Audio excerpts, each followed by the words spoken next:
Hey, Carlin here. I'm going to be teaching you two very beginner guitar chords today. All right, we're going to be learning E minor and A suspended.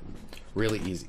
So, on our fretboard, for those of you that are absolute beginners, this is the first fret, okay? These are the open strings where if I'm not pushing anything, this is the first fret. This is the second fret, third fret, etc. All right?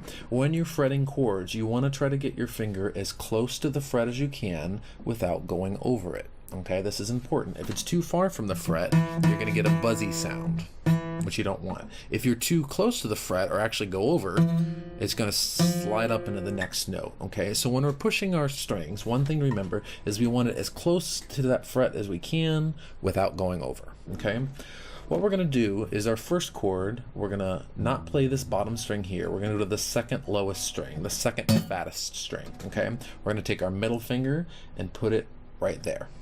Okay, second fret, second lowest string. This is the A string. Okay, we're going to take our ring finger and put it right next to it on the D string.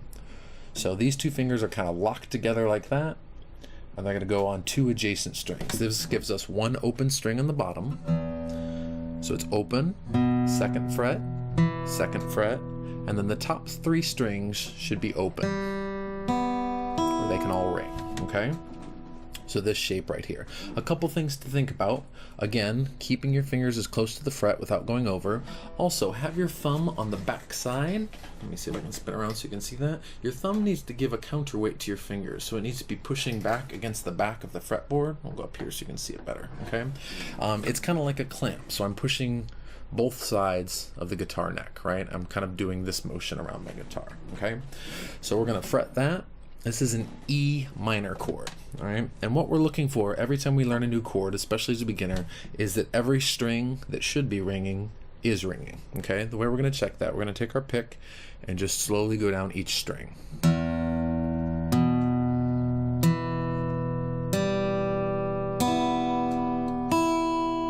Okay?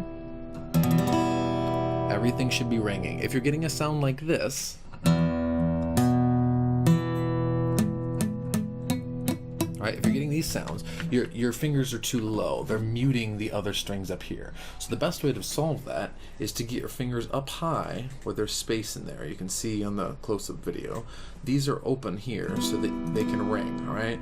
The trick to that is where your wrist is positioned, okay? You kind of think of your thumb on the back and your wrist as being on a pivot. They need to be able to move. A lot of beginners will lock their hand down where their palm will be on the guitar neck like this, and you can't move, okay? As you're playing guitar, you need to be able to move your wrist and your elbow, and as you play through different chords, your arm is going to move in different positions, okay? So you need to be flexible back here. You need to be relaxed and flexible, okay? So that E minor is right there.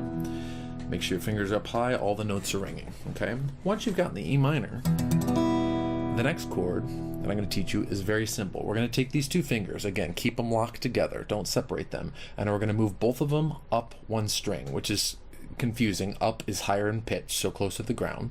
We're going to take these two and they're both going to move like this. So now I have two open strings at the top.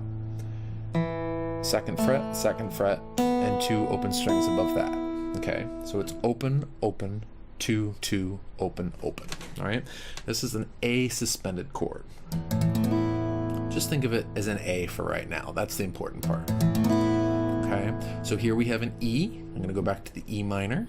And I'm going to move both fingers at the same time to go up to the A. All right, now, the reason I'm teaching you these two chords first is a lot of other chords are built in these positions. Anytime you have an open string down here and these two, you have all sorts of E chords. E minor, E major, E suspended 4, E7. There's a bunch of E chords in this position. Similarly, if I move this up here, I have a bunch of A chords in this position. These chords are named after the open string on the bottom. This is an E string, so that's an E chord. This is the A string, the second lowest string, that's an A chord. Okay, it's pretty straightforward. We'll get into more of the different types of chords and why they're called what they're called in a later video. Okay, so the best way to practice this is to do 4 strums on each, because a lot of music you'll be strumming one chord for a measure, which is 4 beats. So this is how I would practice this, is I would start on the E minor chord, give it 4 slow strums. On the 4th strum, you're going to move both fingers up to the A.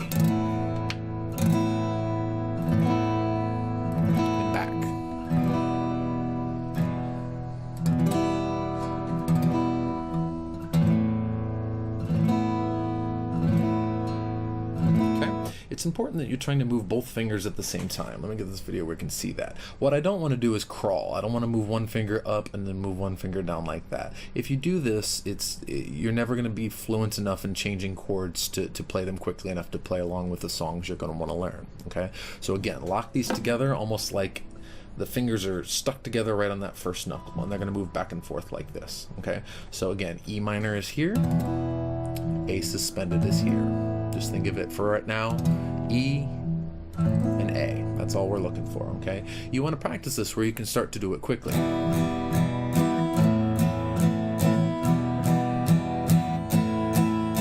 so we're going to work up to that. Just start slow.